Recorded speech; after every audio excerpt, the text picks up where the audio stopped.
Hi Leo. Seven of Wands. Hermit, that could be Virgo. Wheel of Fortune. Ooh, Ace of Pentacles, get it. Death, that could be Scorpio. Look at all of these. Three of Cups. 1, 2, 3, major arcana. King of Cups, that could be Pisces. All right. Okay, whoopsie. All right, so we've got 1, 2, 3 major arcana. All right, so this is kind of a big deal. What's going on? Have you decided to quit a connection and someone's hoping that they can kind of slide back in there and a little bit as friends, kind of just keep it light and see what's gonna happen? This is a bit bigger of a deal for you, and once you're done, you're done. So I think that's misguided on their part. Let's see, what's this Hermit about? What's Hermit about for Leo?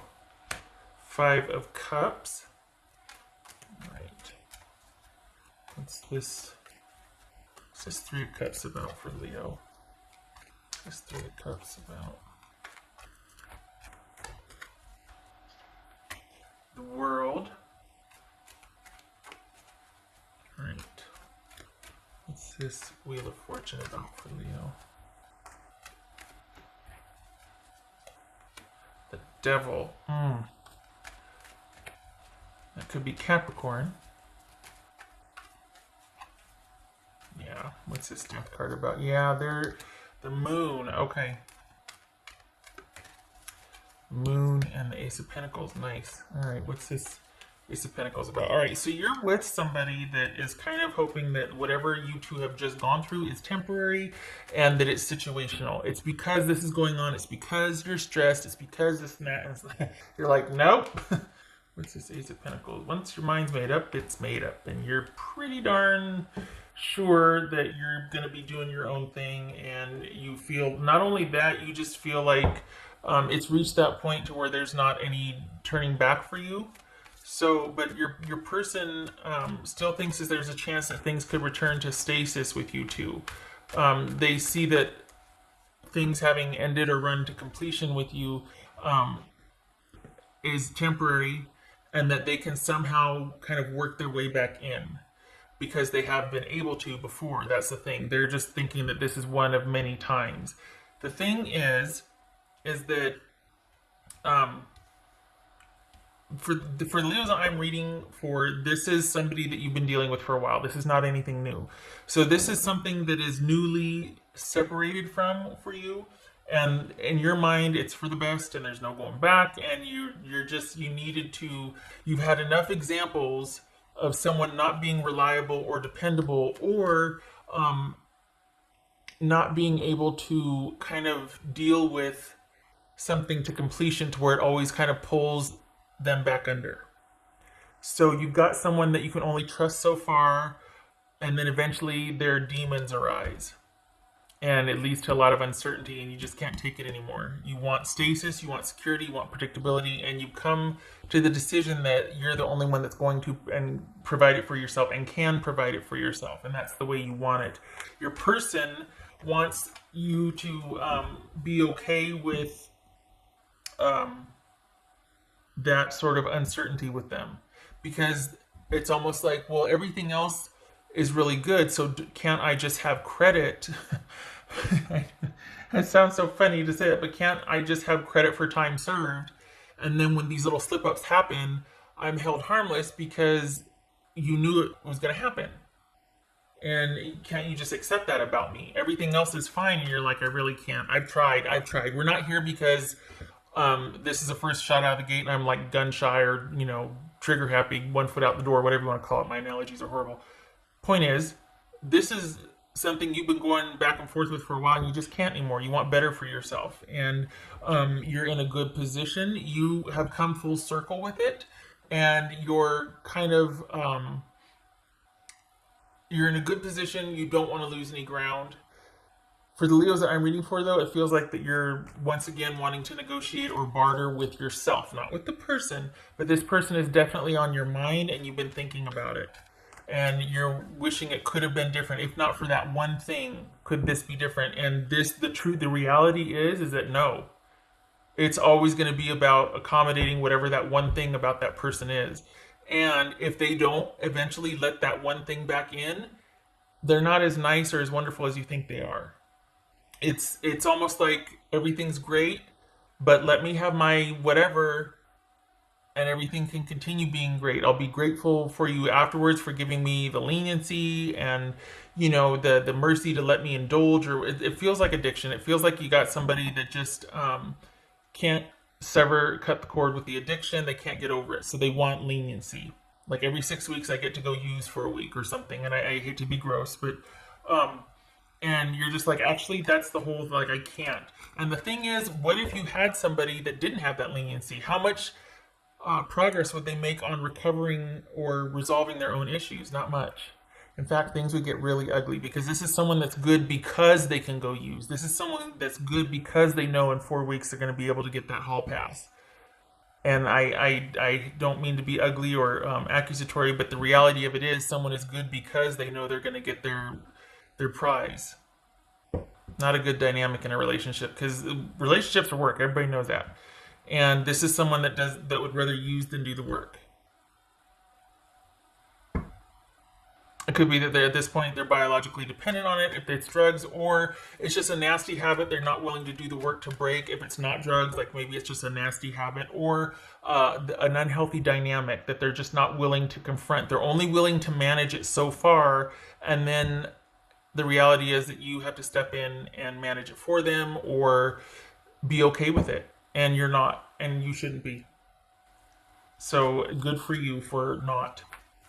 And for wanting more and better for yourself. And you're examining this, you're thinking about it, and part of you bargaining or negotiating with it and being conflicted is part of the grieving process. It's inching your way more and more closer to your side of things than their side of things. And it just goes that way. And I know you know this, but I feel like on the one hand, you're physically portraying yourself to be kind of strong and removed from it, but there's an internal battle going on. And that's normal. We all do that. So no beating yourself up and no thinking that it's a sign that you should give them one more chance. That is not where your Leo generosity lies. It lies elsewhere for you and yours. This person is not, doesn't get the tribal benefit anymore because it's asking too much of you. And you know this. And round we go. All right. And intuitively you know this. It's just the process of separating. What's this King of Cups? What's this King of Cups? Good. King of Swords. Good. That could be Gemini. This could be Pisces. What else for Leo? Page of Swords. Okay. So, this... For the Leos I'm reading for, this is someone that doesn't think you mean it. They don't think this is really over. They are taking full advantage of the fact that it's because of Ronageddon, that's why this or that's why that, or you have to cut me some slack. You don't have to do squat.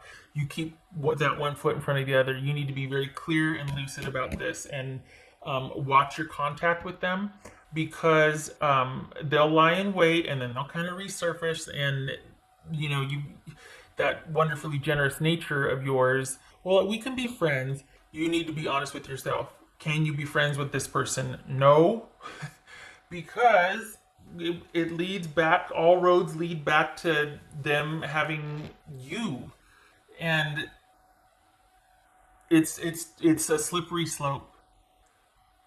And you need to be decisive and very clear-headed about this, and very honest with yourself about, look.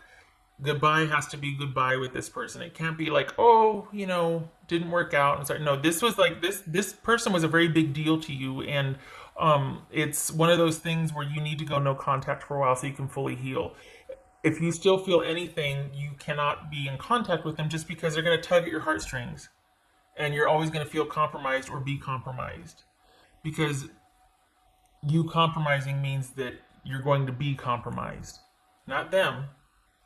You're going to show back up in service of them and make their world okay, but yours is going to be in deficit or chaotic because of their influence. And I'm not talking bad about them as a person, but their dynamic is such that it doesn't work for you. It gives them stability, but not you.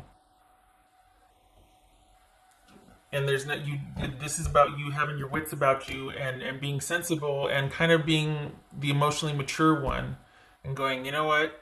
In theory, you would think we could be friends, but no, because that's always the gateway to you two ending back up together. Is just, I just want to see how you're doing. How are you? I'm fine. I will always be fine. You don't need, we don't, we're not, I'm not doing this. You know how you can know that I'll always be fine? Because I took care of both of us before. So if I can do that, you have to know that I'll be fine. So you don't need to check up on me. I appreciate it, but it needs to stop here. I need to grieve and move on. And I hate to be like "Meow" about it, but it feels like that's what's needed here because this person will always kind of meander back in. Just hey, how you doing? You know how I'm doing. You know I will always be fine. I took care of both of us. Come on. Hermit reversed, 5 of Cups, and I used to do like this. Whoopsie, I know it was 5 Cups. Used to do like this and turn. I'm not turning them anymore because I think that's just as indicative or significant. So I'm just gonna leave it like that. So this is you again, the grieving process. You're working through the stages. It might be going back. You might be going from forgiveness and acceptance to moving on to all of a sudden, oh man, the despondency and despair. And why can't we just? That's that back and forth. So I'm leaving it. That's very apropos actually. And then this is you ready to get outside and move about and around, and you're done having to kind of think about this and be sequestered and not be able to take those steps forward because you're just kind of at home and working and not making much headway moving forward. Again, this is with somebody you've dealt with for a while. This is not somebody new. So if you just met someone or if you're dealing with that situation back and forth at work and who's going to make the first move, this is not it. This is the other person, whoever that is. But this is, you're ready to get back out. I'm getting some water. Throat's getting dry again. I think this is you kind of having to stay, shelter in place or whatever. It's taking a toll on everybody because we all fall down that rabbit hole. Everybody's getting nostalgic. Everybody's negotiating with things that maybe they normally would have much more distance from because there's not much else to do but work and think about stuff, or work and then stay home and think about stuff while you're working out or doing. But things are very linear right now. So this is you knowing that you need to be strong, but there's an inner battle going on. There's a little bit of conflict here. Doesn't mean you're not going to do the right thing. It just means that you're still projecting an air of not superiority. You know what I mean? An air of confidence, or you're still externally, you still, you're doing fine. It's just, you're thinking about it, but you know better. And it's part of thinking about it is the grieving. So don't doubt yourself. I don't think Leos have a problem with that, but don't feel like you should. That's the one. Don't should on yourself, because that's where when you feel like, oh, but I should, the guilt, the duty, the honor, the obligation. What you should be doing is taking care of yourself like you are, and one foot in front of the other. So no doubting yourself and no getting roped back in because of guilt. No shoulding on yourself. Okay, I hope this was helpful. I hope you keep putting one foot in front of the other and doing what you're doing. You're doing great outside of this, but I feel like there's these times where you doubt yourself, and that's okay as long as you're moving through it, but I don't want you to stay stuck there or beat yourself up and then regress and think that, oh, I didn't do something right 2 years ago, and so you feel like you need to make up for that so that you can look back on this experience and have no regrets. You don't owe 2 years ago anything. It's okay for you to move forward and move on. Okay. All right. I hope this was helpful, Leo. I hope to see you in the next reading. Sorry, I need to add one thing, because the reality of it is it's always going to be, this person will always be dealing with that dynamic. They're never going to, I shouldn't say never. It is unlikely in your time frame that they're going to be clear of whatever issues you two have dealt with before. That's always going to be a part of their history or their sphere. So, and I think you know this, it's just again the grieving and kind of going back and forth with it, which is part of the process. So, okay, all right. Thank you for stopping by. I hope this was helpful.